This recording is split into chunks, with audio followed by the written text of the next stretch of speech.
বাগদাদের আকাশে রমজানের চাঁদ উঠেছে। পুরো শহর সজীব হয়ে উঠেছে ইবাদত ও আনন্দের আমেজে। ধনী গরিব নির্বিশেষে সবাই রোজার পবিত্রতা অনুভব করছে। বাজারের পথে পথে ইফতারের আয়োজন চলছে। সুগন্ধি খাবারের গন্ধ বাতাসে মিশে আছে।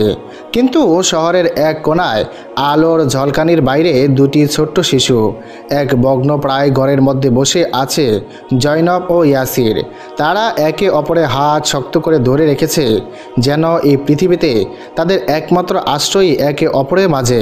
বাবা মায়ের মৃত্যুর পর এই ছোট্ট শহরে তাদের ঠিকানা, এই ভগ্নপ্রায় ঘরে তাদের আশ্রয়স্থল। রাতে সেহরির সময় যখন মিনার থেকে আজানের সুমধুর ধ্বনি ভেসে এলো, আসসালাতু খায়রুম মিনান নাওম, ছোট্ট জয়নব ভাই ইয়াসিনকে জাগিয়ে তুলল। ভাইয়া, সবাই তো রোজা রাখছে, চলো আমরা রোজা রাখি। ইয়াসির বোনের দিকে তাকিয়ে এক গভীর দীর্ঘশ্বাস ফেলল। কিন্তু বোন, আমাদের কাছে তো সেহরি করার মতো কিছু নেই। জয়নব মুচকি হাসলো, তার নিষ্পাপ চোখ দুটি জ্যোতির মতো জ্বলছে। সে বলল, ভাইয়া, আমাদের কাছে কিছু না থাকুক, পানি তো আছে, আমরা পানি দিয়ে সেহরি করতে পারি। ইয়াসির বলল, তা অবশ্য মন্দ নয়, এমনিতে তো আমরা সারা বছর রোজার মতোই থাকি। এখন যদি আমরা রোজা রাখি তাহলে অবশ্যই আল্লাহ রব্বুল আলামিন আমাদের উপর অনেক খুশি হবেন। ছোট্ট জয়নব খুশিতে বলল, আমাদের রোজাটা হবে একদম অন্যরকম, তাই না ভাইয়া? ইয়াসির বোনের মায়ায় হাত বুলিয়ে দিল। হ্যাঁ বোন, আমাদের রোজা অনেক বিশেষ, কারণ আমরা একমাত্র আল্লাহ রব্বুল আলামিনের সন্তুষ্টির জন্যই রোজা রাখছি, দুনিয়ার অন্য কোনো উদ্দেশ্যের মধ্যে নেই। এভাবে তারা সকাল পার করলো। খোদা তাদের ক্লান্ত করে তুললেও রোজা ভাঙার কথা কেউ ভাবল না। তারা ধৈর্য ধরে অপেক্ষা করছিল আল্লাহ তাদের জন্য কি ব্যবস্থা করেন তা দেখার আশায়। দিন শেষে সূর্য যখন দিগন্তের উপরে হারিয়ে গেল, তখন চারিদিকে ইফতারের আয়োজন শুরু হলো। মসজিদের সামনে লোকেরা জামায়াত হচ্ছে, একে অপরকে খেজুর আর পানি দিচ্ছে। ইয়াসির বোনের দিকে তাকিয়ে বলল, আমি মসজিদে যাচ্ছি, দেখি যদি কিছু খাবার নিয়ে আসতে পারি। জয়নব খুশি হয়ে মাথা নেড়ে দিল। ইয়াসির মসজিদের দিকে দৌড়ে গেল।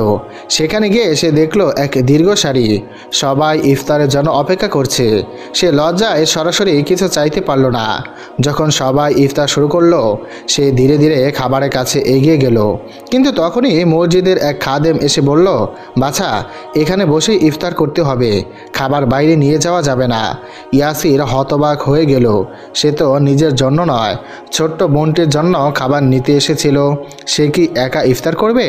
কি করে সম্ভব? তা সে মসজিদে খাদেমকে বুঝিয়ে বলল, চাচা, আমার এক ছোট্ট বোন আছে, সেও আমার মতো রোজা রেখেছে। আমাকে যদি খাবার দিয়ে দেওয়া হয় তাহলে আমরা দুজনে মিলে ইফতার করতে পারবো। কিন্তু মসজিদে খাদেম অনহর, সে বলল, কিছুতেই না, এখানে বসে ইফতার করতে হবে, যত খেতে পারো এখানে বসে খাও, বাইরে নিয়ে যাওয়া যাবে না। খাদেমের এসব কথা শুনে ইয়াসির গলা শুকিয়ে গেল, মুখ দিয়ে কোনো কথা বের হলো না। সে খাবারের দিকে তাকিয়ে থাকলো, কিন্তু কিছুই খাবার ইচ্ছা হলো না। মসজিদ থেকে বের হয়ে ইয়াসির চিন্তা করতে লাগলো, আমার ছোট্ট বোনটি রোজা রেখেছে, আমার জন্য না হোক, তার জন্য তো কিছু নিয়ে যাওয়া দরকার। চিন্তা করতে করতে সে হাঁটছিল। তারপর দেখলো এক লোক তার দোকানে হরেক রকমের ইফতারি বিক্রি করছে।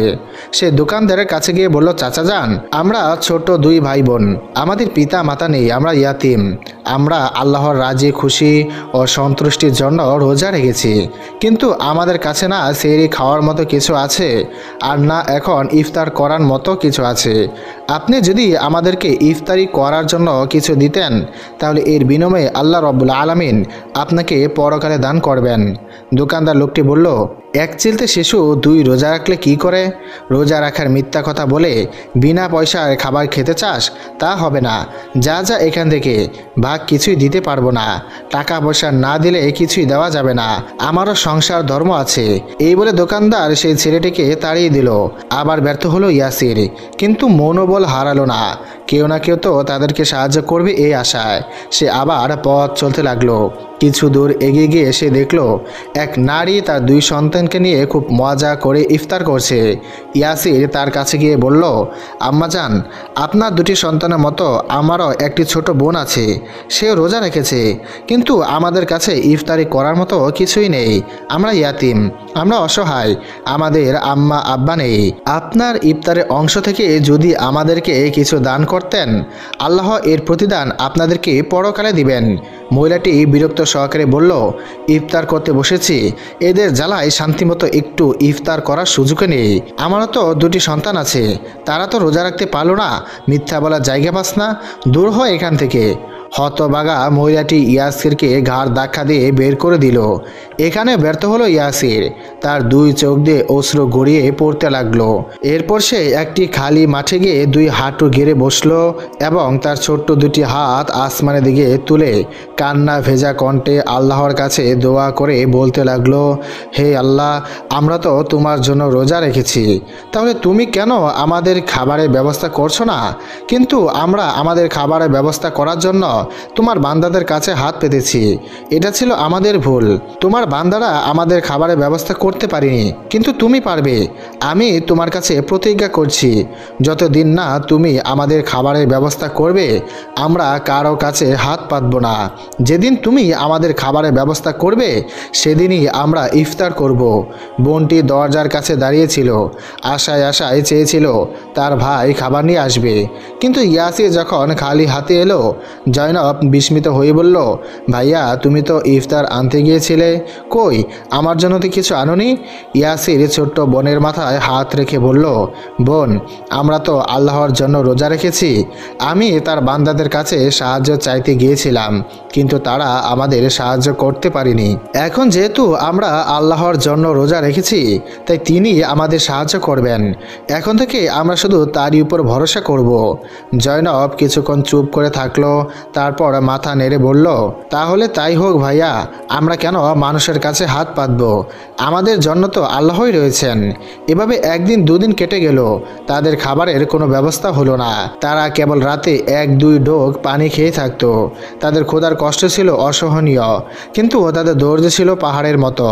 জয়নব মাঝে মাঝে দুর্বল হয়ে যেত, কিন্তু ইয়াসির তাকে সাহস দিত, কিছু হবে না বোন, তুমি শুধু দোয়া করো, আল্লাহ নিশ্চয়ই আমাদের পরীক্ষা নিচ্ছেন এবং তিনি নিশ্চয়ই আমাদেরকে সাহায্য করবেন।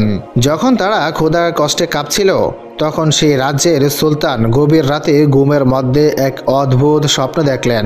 এক উজ্জ্বল আলোয় মোড়া ফেরেশতা তাকে বলছে, হে বাদশাহ, তুমি স্বর্ণ রূপে মোড়ানো থালায় খাবার খাচ্ছ, ইফতার করছ, অথচ তোমার রাজ্যের দুটি ইয়াতিম শিশু শুধুমাত্র পানি খেয়ে রোজা রাখছে এবং ইফতার করছে। তারা যদি কিয়ামতের দিন তোমার বিরুদ্ধে আল্লাহ রব্বুল আলামিনের কাছে অভিযোগ করে, তাহলে তুমি কি জবাব দিবে? সুলতান চমকে ঘুম থেকে উঠে বসলেন, তার পুরো শরীর ঘামে ভিজে গেছে। তিনি কাঁপা কাঁপা গলায় বললেন, এ কেমন স্বপ্ন? কে এই শিশু দুটি? তিনি সঙ্গে সঙ্গে তার সৈন্যদের ডেকে পাঠালেন, শোনো, আমার রাজ্যে যদি এমন কোনো শিশু থাকে যারা ইয়াতিম, ক্ষুধার্ত এবং আশ্রয়হীন, এখনই তাদেরকে খুঁজে বের করো, তাড়াতাড়ি যাও। যতক্ষণ পর্যন্ত না সেই দুটি ইয়াতিম শিশুকে খুঁজে পাওয়া যায়, আমি এক লোকমা খাবারও মুখে তুলব না। সারা রাজ্যে ছড়িয়ে পড়ল অনুসন্ধান। সৈন্যরা খুঁজতে লাগলো সেই দুটি ইয়াতিম শিশুকে, কিন্তু কোথায়? ঘরের কোণে পড়ে রয়েছে সেই ছোট্ট দুটি শিশু, যাদের কেউ চেনে না, যাদের পরিচয় কেউ জানে না। তাদেরকে খুঁজে পাওয়া কি এতটাই সহজ? সৈন্যরা অনেক খোঁজাখুঁজি করলো, কিন্তু তাদের কোনো হদিস বা সন্ধান পেল না। অবশেষে তারা ব্যর্থ হয়ে ফিরে এলো সুলতানের কাছে। সুলতান তাদেরকে জিজ্ঞাসা করলো, কোথায়? তোমরা কি শিশু দুটিকে খুঁজে পেয়েছ? সৈন্যরা ব্যর্থতার সাথে জানালো, সুলতান, আমরা সারা শহর তন্ন তন্ন করে খুঁজেছি, কিন্তু কোথাও তাদের সন্ধান পাইনি। সুলতান বলল, যদি তাদেরকে না পাওয়া যায়, তাহলে কিয়ামতের দিন আমি আল্লাহর কাছে মুখ দেখাতে পারবো না। তৃতীয় রাতে এসে আল্লাহর কাছে ফরিয়াদ করলো, হে আল্লাহ, আমি অনেক অনুসন্ধান করলাম, কিন্তু তোমার সেই ছোট্ট দুই বান্দাকে কিছুতে খুঁজে পেলাম না। দয়া করে আপনি আমাকে তাদের সন্ধান দিন। আপনি যদি আমাকে সাহায্য না করেন, তাহলে কিয়ামতে আপনার কাছে অপরাধী বান্দা হয়ে উঠতে হবে। এই দোয়া করে নামাজ ও ওজিফা কালাম আদায় করে সুলতান ঘুমিয়ে গেল। আবার সেই জ্যোতিষময় উজ্জ্বল ফেরেশতা তাকে স্বপ্নে বলল, হে সুলতান, তুমি তো দুইজন ভিখারিকে খুঁজছ। তুমি যদি তাদেরকে পেতে চাও তাহলে তুমিও তাদের দলে সামিল হয়ে যাও, তবেই আল্লাহ রাব্বুল আলামিন তোমাকে তাদের সন্ধান মিলিয়ে দিবেন। এই স্বপ্ন দেখে সুলতান জেগে উঠলেন। সেই রাতে কাউকে কিছু না বলে ভিক্ষুকের বেশে শহর চষে বেড়াতে লাগলেন। তার উদ্দেশ্য একটাই, কোথায় আল্লাহ সেই দুই বান্দাকে খুঁজে পাওয়া যাবে। আজ 2 দিন ধরে স্বয়ং সুলতানও শুধুমাত্র পানি খেয়ে রোজা রাখছেন, কারণ তার রাজ্যের 2 শিশু যে শুধু পানি খেয়ে রোজা রাখছে। তৃতীয় রাতে সেহরির সময় সুলতান একটি থালা বেয়ে পানি সংগ্রহের জন্য গেল। সে সময় তিনি দেখতে পেলেন গুটি গুটি পায়ে একটি ছোট্ট শিশু সে তালাব থেকে একটি পাত্রে পানি সংগ্রহ করে কোথাও যেন চলে যাচ্ছে। এত রাতে একটি শিশু এভাবে পানি সংগ্রহ করতে দেখে সুলতান অবাক হয়ে গেলেন। তিনি শিশুটির অনুসরণ করতে লাগলেন। তিনি দেখলেন সেই ছোট্ট শিশুটি পানি সংগ্রহ করে একটি ভগ্নপ্রায় ঘরের মধ্যে প্রবেশ করল, যেখানে নির্জীব ও নিষ্প্রাণ পড়ে আছে অপর একটি শিশু। সুলতান তাদেরকে দেখে বুঝতে পারলেন এরা একে অপরের ভাই বোন। ভাই তার বোনের মুখে পানি তুলে দিতে দিতে বললেন, নাও বোন, সেহরি খেয়ে নাও, এছাড়া তো আমাদের কাছে আর কিছুই নেই। ছোট্ট মেয়েটি বলল, ভাইয়া, আজ 3 দিন ধরে আমরা পানি খেয়ে রোজা রাখছি, আল্লাহ কি আমাদের জন্য অন্য কোনো ব্যবস্থা করবেন না? ছেলেটি তার বোনকে সান্ত্বনা দিয়ে বলল, বোন, আমাদের আল্লাহ সারা দুনিয়ার রিজিক দাতা, তিনি তার সকল মাখলুককে রিজিক প্রদান করেন, আমরাও তো তার বান্দা, তাহলে তিনি আমাদের জন্য কেন ব্যবস্থা করবেন না? অবশ্যই করবেন, এবং অতি উত্তম ব্যবস্থা করবেন। সুলতান তাদের কথাবার্তা শুনে নিজের চোখের পানি ধরে রাখতে পারলেন না। তিনি বুঝতে পারলেন এরাই সেই শিশু যাদেরকে অনুসন্ধানের জন্য স্বয়ং আল্লাহ রাব্বুল আলামিন নির্দেশ দিয়েছেন। এরপর সুলতান তাদের কাছে গেলেন এবং তাদেরকে বললেন, হে আল্লাহর বান্দারা, আমাকেও কি তোমাদের পবিত্র সেহরিতে অংশগ্রহণ করাবে? তারা সুলতানের কথা শুনে চমকে উঠল এবং বলল, কে আপনি, আর এখানে কিভাবে বা এলেন? সুলতান বলল, আমিও তোমাদের মতোই এক আল্লাহর অনুগত বান্দা। আমিও আজ 3 দিন যাবৎ পানি খেয়ে সেহরি ও ইফতার করছি। আজ তো আমার কাছে পানিও নেই, তাই তোমাদের কাছে সাহায্য চাওয়ার জন্য এসেছি। তারা বলল, ও তাহলে আপনিও আমাদের মতো আল্লাহর উপর ভরসা করে আছেন? সুলতান বলল, ঠিক তাই, আমিও আল্লাহর উপর ভরসা করে আছি।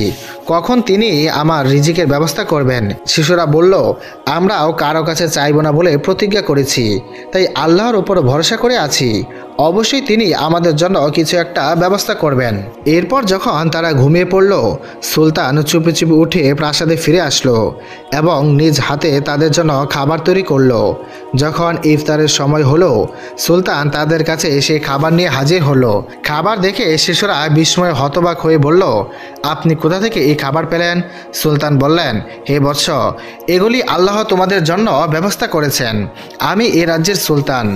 আজ 3 দিন যাবৎ আমি তোমাদেরকে স্বপ্নে দেখেছি। তোমাদের ত্যাগ তিতিক্ষার কথা আমি সবই জানি। আল্লাহর উপর তোমাদের ভরসার কথাও আমি জানি। তাই আল্লাহ রাব্বুল আলামিন তোমাদের সকল দায়িত্ব ও জিম্মাদারি আমার উপর ন্যস্ত করেছেন। এখন থেকে তোমরা আমার কাছেই থাকবে। শিশুরা আল্লাহ রাব্বুল আলামিনের কাছ থেকে এই সাহায্য পেয়ে তার শুকরিয়া আদায় করলেন। এরপর সুলতান আল কুরআনুল কারীম থেকে একটি আয়াত তেলাওয়াত করলেন, যার অর্থ, যারা আল্লাহর উপর ভরসা করে আল্লাহই তাদের জন্য যথেষ্ট।